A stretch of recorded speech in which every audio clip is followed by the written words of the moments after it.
Hello बंधुरा नमस्कार सबाई केमन आছেন आशा करी भालो आছেন आमिও ভালো আছি আপনাদের আশীর্বাদে আর আপনারাও সবাই ভালো থাকবেন সব সময় আশীর্বাদ করি। আজকে আমি একটা আনকমন রেসিপি করে দেখাবো, নানান রকমের আনকমন সবজি দিয়ে একটা সুন্দর নিরামিষ তরকারি বানিয়ে দেখাবো আমার স্টাইলে। এটার আগে বলে রাখি, যারা আমার নতুন বন্ধু হয়েছেন, যারা আমার চ্যানেলে নতুন এসেছেন, প্লিজ আমার চ্যানেলটা সাবস্ক্রাইব করে দেবেন, পাশে থাকা বেল আইকনটি টিপি দেবেন। প্রথমে নিয়েছি এখানে আমি, কেউ বলে কর্ন আর কেউ বলে ভুট্টা।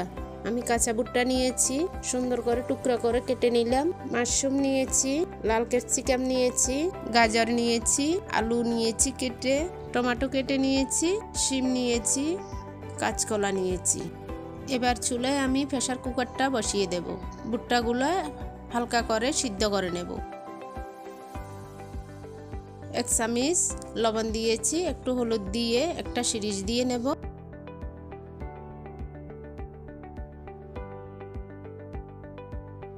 আমার সিরিজ দেওয়া হয়ে গিয়েছে, এবার আমি উঠিয়ে নিলাম। এবার চুলায় আমি একটা প্যান বসিয়ে দিলাম, পরিমাণ মতন অলিভ অয়েল দিয়ে দিলাম। এবার আলুগুলা দিয়ে দিলাম। এবার আমি গাজরগুলা দিয়ে দিলাম। গাজরগুলা আবার একটু নেড়ে চেড়ে এবার মাশরুমগুলা দিয়ে দিলাম। একটু নেড়ে চেড়ে শিমগুলা দিয়ে দিলাম।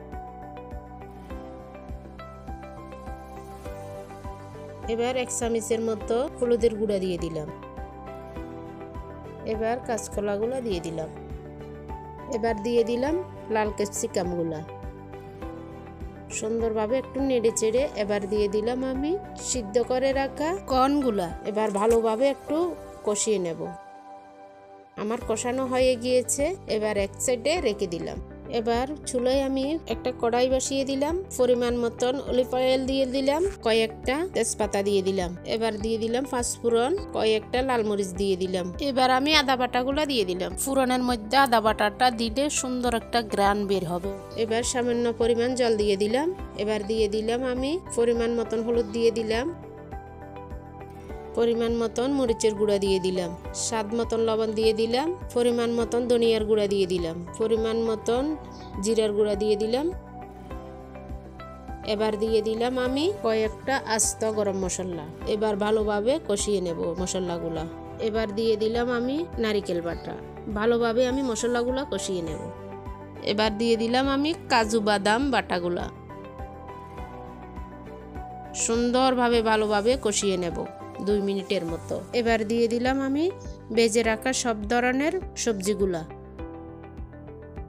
এবার সবজিগুলা ভালোভাবে মশলার সাথে মিক্স করে নেব। 1 মিনিটের মতন কষিয়ে নেব। আমার কষানো হয়ে গিয়েছে, পরিমাণ মতন জল দিয়ে দেব।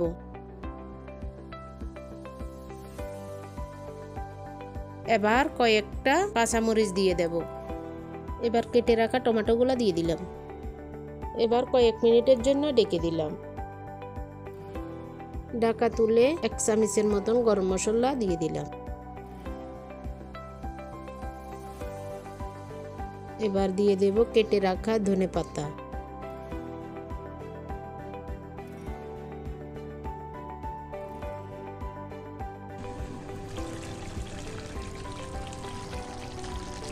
আমার তরকারিগুলো কি সুন্দর লাগছে, কি সুন্দর লোভনীয় লাগছে। আমার তরকারিগুলো সুন্দর সম্পূর্ণভাবে রেডি হয়ে গিয়েছে। এভাবে সবজিগুলো রান্না করে খেলে খুব ভালো লাগবে, এভাবে ট্রাই করবেন।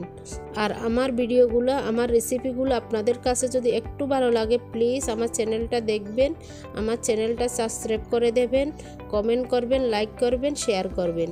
আজকের মতন এখানে রাখলাম। সবাইকে জানাই নমস্কার।